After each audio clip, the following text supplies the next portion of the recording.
Hello hi नमस्कार। आप सभी का लक्ष्य इंस्टीट्यूट की ऑनलाइन क्लास में हार्दिक एवं स्वागत एवं अभिनंदन है। तो बच्चों, बहुत दिनों के बाद हमारी आपसे यूट्यूब पर मुलाकात हो रही है।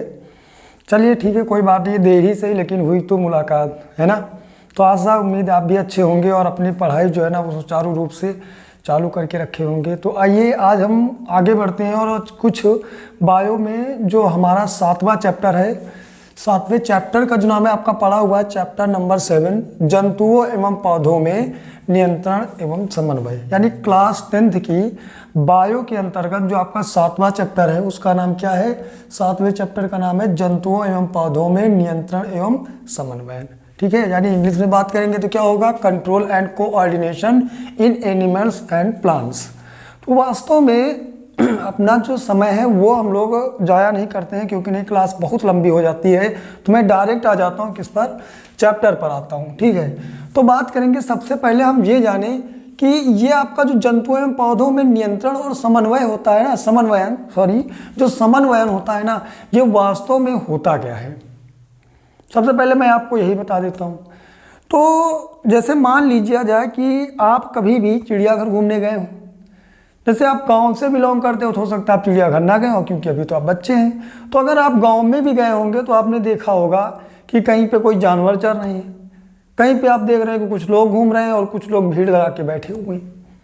उसके बाद में जैसे मान लीजिए आप हैं कि चिड़ियाघर घूमने गए हुए हो, तो आपने देखा होगा क्या कि आपने वहाँ पे देखा शेर भी है, वहाँ पर चीता भी है, वहाँ पर बिल्ली भी है, वहाँ पर खरगोश भी है।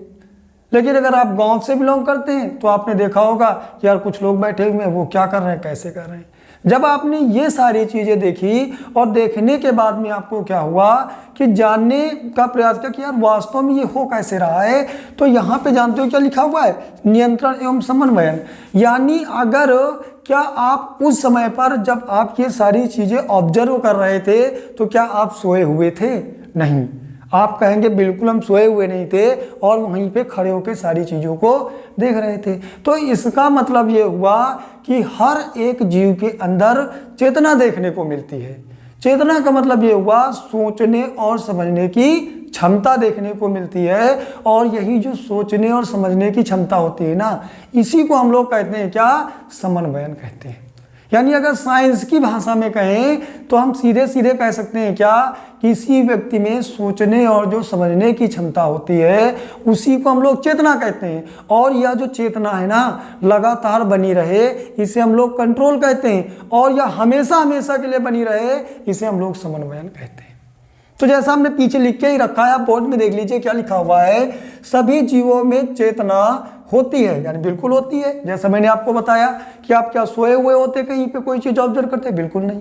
आप वहां पे देखते हैं, बात को समझते हैं, तो वही आपकी क्या होती है, सोचने समझने की क्षमता जो होती है उसी को हम लोग क्या कहते हैं, चेतना कहते हैं। आगे बढ़ते हैं और लिखा हुआ अपने बाह्य एवं आंतरिक वातावरण वाले, है ना, क्या लिखा हुआ है, अपने बाह्य एवं आंतरिक वातावरण में होने वाले परिवर्तनों को जान पाते हैं। ठीक है, यानी अगर बात किया जाए कि जैसे मान लिया जाए कि ये तो बात हो गई, अब आंतरिक वातावरण का क्या मामला है भाई। जैसे मान लीजिए आपने कोई ऐसी चीज खा ली, हो सकती है वो एक्सपायरी डेट में रही हो, तो उसने क्या किया, आपको नुकसान पहुंचा दिया। हो सकता है आपका पेट से रिलेटेड कोई समस्या हो गई हो, तो वो आपका क्या है, आंतरिक है।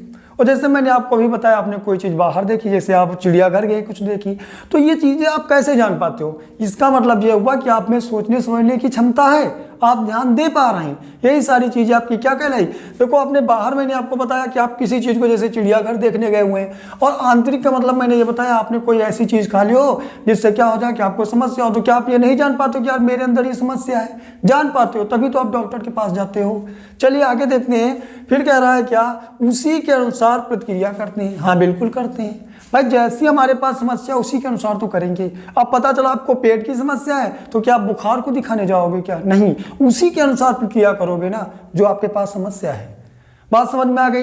चलिए आगे बढ़ते हैं और आगे देखते हैं, कह रहा है उसी के अनुसार क्या करते हैं, प्रतिक्रिया करते हैं। वातावरण में हुए परिवर्तनों, है ना, को हम लोग क्या कहते हैं, उद्दीपन। वातावरण में जो भी आप परिवर्तन देखते हो, मतलब जैसे मान लीजिए कोई थोड़ी देर खेल रहा था, फिर घर चला गया, फिर इधर गया, फिर उधर गया, तो ये सब क्या है, परिवर्तन ही तो है। और उसके बाद में कह रहा उनको हम लोग क्या कहते हैं, उद्दीपन। और कह रहा उद्दीपन के प्रतिक्रिया को अनुक्रिया कहते हैं, यानी उनके प्रति जो भी चीजें हम करते हैं ना, उसी को हम लोग कहते हैं क्या, अनुक्रिया, रिस्पॉन्स कहते हैं, है ना। फिर आगे कहते हैं बाह्य एवं आंतरिक वातावरण के मध्य संतुलन को नियंत्रण कहते हैं। मतलब जो भी चीजें आपने देखी हैं और जो भी चीजें आपके अंदर उसके द्वारा घटित हुई हैं, वो सारी की सारी चीजें आपकी क्या कहलाई, संतुलन कहलाई। भाई नियंत्रण तो आप करोगे ना। आगे बात करते हैं, कह रहा है नियंत्रण एवं यह अनुक्रिया सदैव बनी रहे, यह आपका समन्वयन कहलाता है।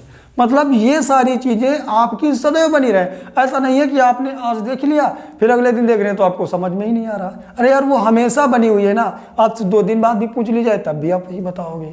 चलिए और आगे देखते हैं। तो लिखा हुआ है क्या, समन्वयन कहलाता है, ये आपका मिल गया यहाँ पे, समन्वयन कहलाता है।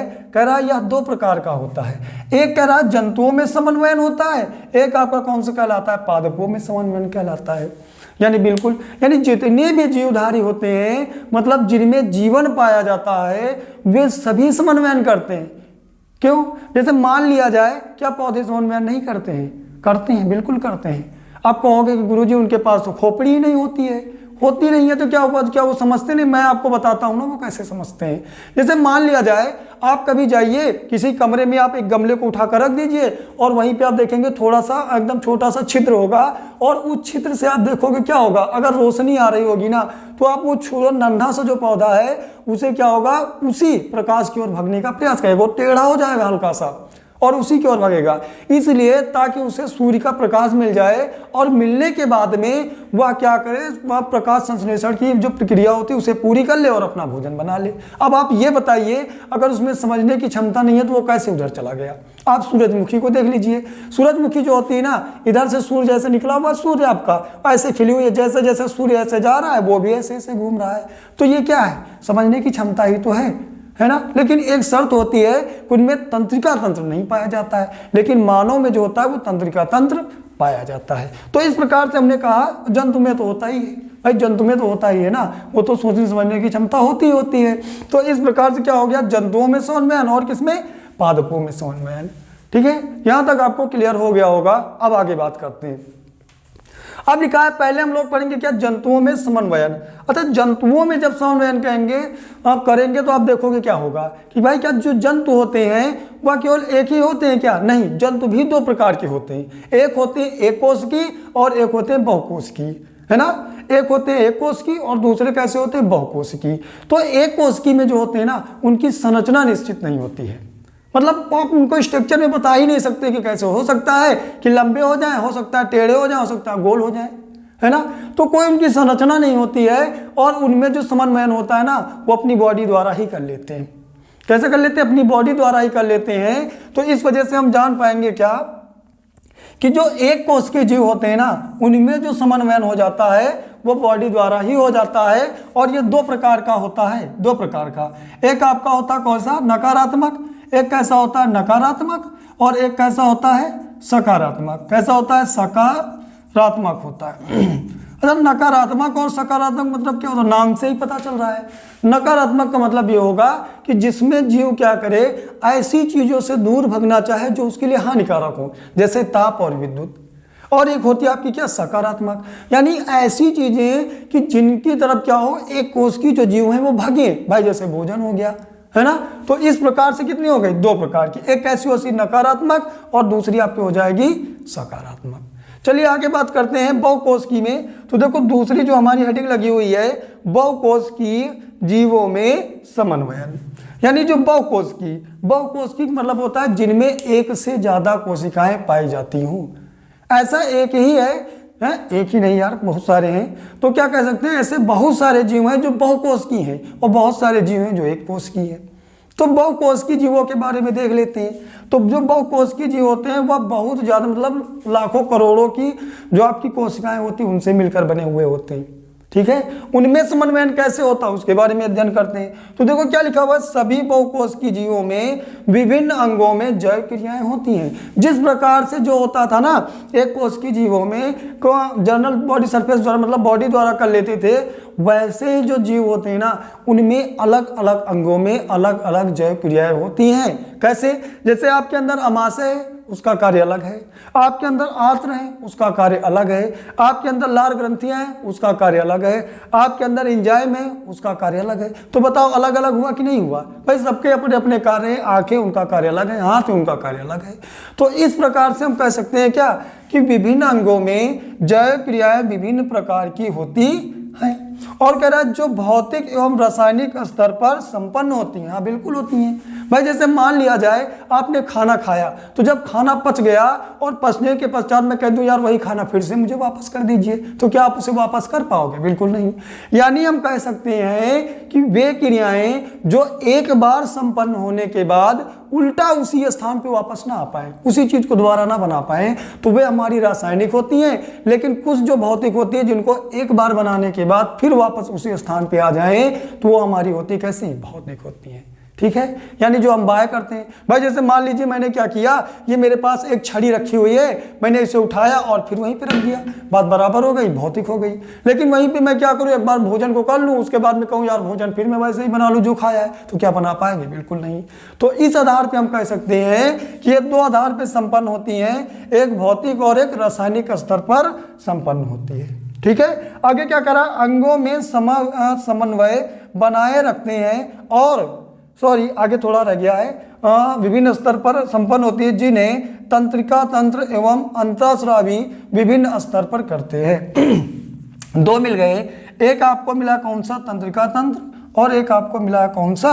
अंतःस्रावी तंत्र। देखो क्या होता है कि जो पौधों में तो आपका क्या सर नहीं पाया जाता, लेकिन जो मनुष्य होते हैं ना उनमें जो होती हैं दो प्रकार का समन्वय होता है, एक तंत्रिका द्वारा होता है और एक इसके द्वारा अंतःस्रावी द्वारा होता है। अच्छा जैसे मान लिया जाए आप पढ़ रहे हो ना, जिसकी जहाँ पे जरूरत है उसी के अनुसार चले तो ज़्यादा बेटर है। ठीक है। अभी हम इनको यहीं पे छोड़ देते हैं, इसके बाद में हम इन्हीं दोनों के बारे में अध्ययन करने वाले हैं। ठीक है। आगे चलते हैं। अभी हम आपको इसके बारे में मतलब एक विस्तार से हम लोग अध्ययन करने वाले हैं। स्तर पर संपन्न होती हैं और अंगों में समन्वय बनाए रखते हैं इन्हीं के द्वारा, और इनमें दो प्रकार का समन्वयन होता है। यानी समन्वयन कह सकते हैं, समन्वय जो होता है वो दो प्रकार का, एक मैंने अभी बताया ना तंत्रिका समन्वय, और जो दूसरा होता है ना उसे हम लोग कहते हैं कैसा? रासायनिक समन्वय। ठीक है। तो दो प्रकार का आपका होता है, एक आपका होता है तंत्रिका और जो दूसरा होता है ना उसे हम लोग कहते हैं कौन सा? होता आपका रासायनिक समन्वय। ठीक है। तो दोनों के बारे में अध्ययन करेंगे। पहले मैं बगल हो जाता हूँ, आप इसका स्क्रीनशॉट ले लीजिए, नहीं आप यही कहोगे कि सर ने तो पूरा बिगाड़ दिया, आगे से हटे ही नहीं, हम स्क्रीनशॉट क्या लिखे कैसे? तो मैं हट जाता हूँ, पहले आप इसका स्क्रीनशॉट ले लीजिए एक बार स्क्रीनशॉट, फिर उसके बाद हम लोग आगे बढ़ते हैं। उम्मीद है आपने इसका स्क्रीनशॉट ले लिया होगा। अब हम लोग आगे बढ़ते हैं, थोड़ा सा इसे हम यहाँ से इरेज कर देते हैं, है ना। तो चलिए इरेज करते हैं, तो थोड़ा इस पर बात कर लेते हैं।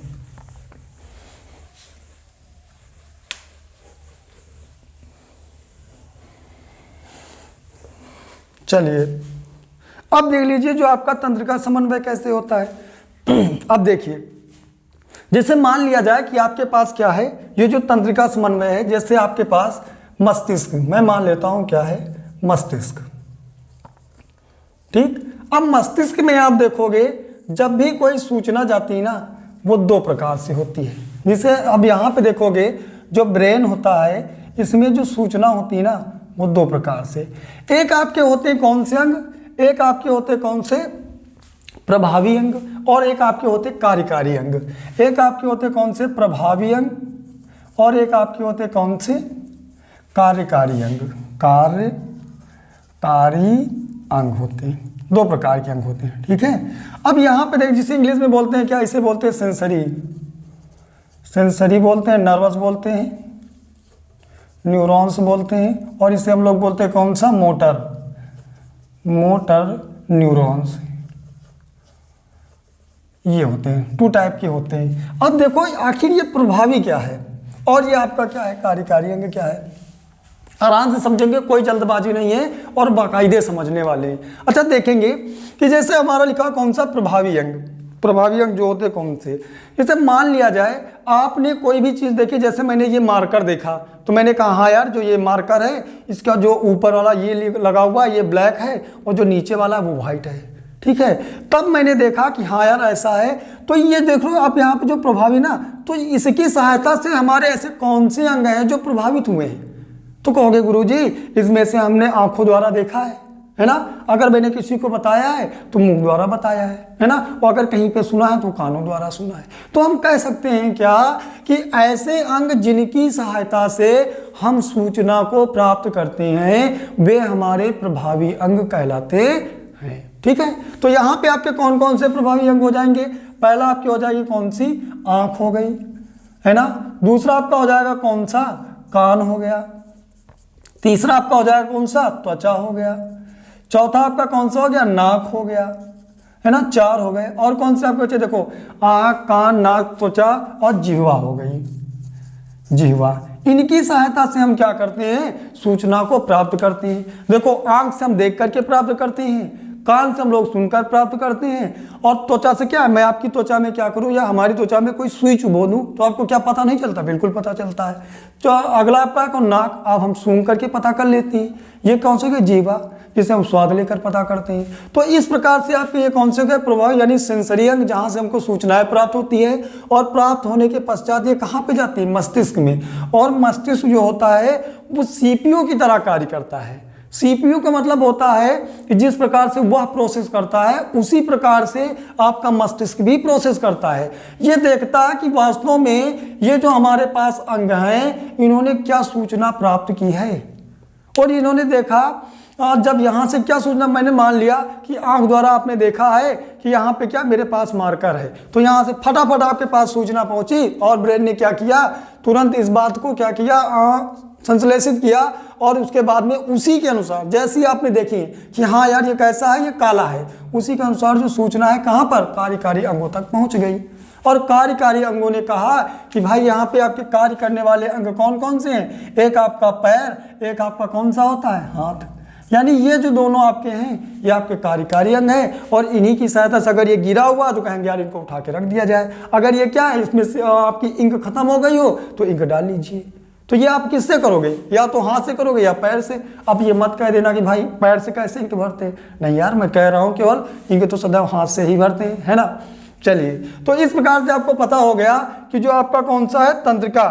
तो ये तंत्रिका के बारे में तो आपको बताया ही नहीं। तो ये जो सूचना होती है ना, जो आपने यहाँ से प्राप्त की है ना, यही जो सूचना यहाँ तक पहुँचाते हैं ना, यही आपके कहलाते हैं क्या, तंत्रिका कहलाती है। जो हमारी बॉडी है वह विभिन्न प्रकार या बहुत सी तंत्रिकाओं से मिलकर बनी हुई है, और जो हमारे कहाँ से का जो प्रभावी अंग होते हैं यहाँ से सूचना को मस्तिष्क तक ले जाते हैं, और मस्तिष्क से जो सूचना है वह कहाँ तक ले जाती हैं, कार्यकारी अंगों तक ले जाती हैं। इसीलिए हमको याद रखना है कि तंत्रिकाएं भी एक प्रकार के कौन से होते हैं, मैसेंजर होते हैं, जो सूचनाओं को एक स्थान से दूसरे स्थान पर पहुँचाते हैं। बात क्लियर है, समझ में आ गया आपको, पक्का उम्मीद है आपको ये समझ में आ गया होगा कि तंत्रिका समन्वय होता क्या है, ठीक है। अब दूसरा लिखा हुआ है कौन सा, लिखा हुआ है कि सॉरी यहाँ पे समन्वय होगा, यानी यहाँ पे देखा जाए रासायनिक समन्वय क्या होता है। तो देखो केवल सूचना जो होते हैं केवल आपके कौन, तंत्रिकाएं ही नहीं पहुंचाती हैं, वास्तव में देखा जाए तो वहाँ पे कुछ मात्रा में हार्मोन्स भी होते हैं, हार्मोन्स भी सूचना को पहुँचाते हैं। लेकिन वो क्या होता है कि जैसे आपकी तंत्रिकाएं होती हैं, तंत्रिकाएं पाई जाती हैं, लेकिन जो हार्मोन्स होते हैं ना ये वास्तव में आपके ब्लड में होते हैं, और आपके शरीर में जो ग्रंथियां पाई जाती हैं उन्हीं ग्रंथियों से निकलते हैं, और आवश्यकता अनुसार वो क्या करते हैं, सूचनाओं को एक स्थान से दूसरे स्थान पर पहुंचाते हैं। तो यही जो आपके होते हैं कौन से, जो आपके ये रासायनिक समन्वय होता है ना, ये अंतःस्रावी में आता है, और जो ये तंत्रिका होता है ये किस में आता है, तंत्रिका तंत्र में आता है। उम्मीद है आपको यहाँ तक बहुत ही बेहतर समझ में आया होगा, और आगे की जब भी मेरी क्लास होगी ना तो आप ये सारी चीज़ें यहीं तक रखेंगे, और जब अगली बार पढ़ेंगे ना तो मेरा वादा है कि जितनी भी आपकी तंत्रिका से संबंधित समस्याएं हैं ना वो सारी की सारी हल हो जाएंगी, ये मेरा आपसे वादा रहा, ठीक है। तो हम क्या करेंगे, आज यहीं तक क्लास को रखते हैं। जब अगली बार हम मिलेंगे ना, तब मैं आपको पढ़ाने वाला हूँ क्या, तंत्रिका समन्वय और कौन सा रासायनिक समन्वय आपको पढ़ाऊंगा, और जो आपकी न्यूरॉन की संरचना होती है वो भी उसी वक्त उसी के साथ पढ़ेंगे हम लोग, ठीक है। तो आज इस क्लास को यहीं पर रखते हैं, फिर अगली क्लास में मिलेंगे। और जो ये आपको मिला है ना, ये इसका पार्ट 1 था। ये इसका कौन सा है, ये पार्ट 1 है। अभी इसके कम से कम आपको 6 पार्ट मिलेंगे। और अगर आपने लगातार मतलब लाइंस अगर 6 भी आपने पार्ट पढ़ लिए ना, तो मेरा वादा रहा कि इस मतलब जो भी आपकी ये वाला चैप्टर है ना, एक भी क्वेश्चन इधर से उधर नहीं होने वाला है, ठीक है। तो आज की क्लास यहीं तक रखते हैं, फिर मिलते हैं अगली क्लास में नई ऊर्जा के साथ। तब तक के लिए बाय बाय, टाटा।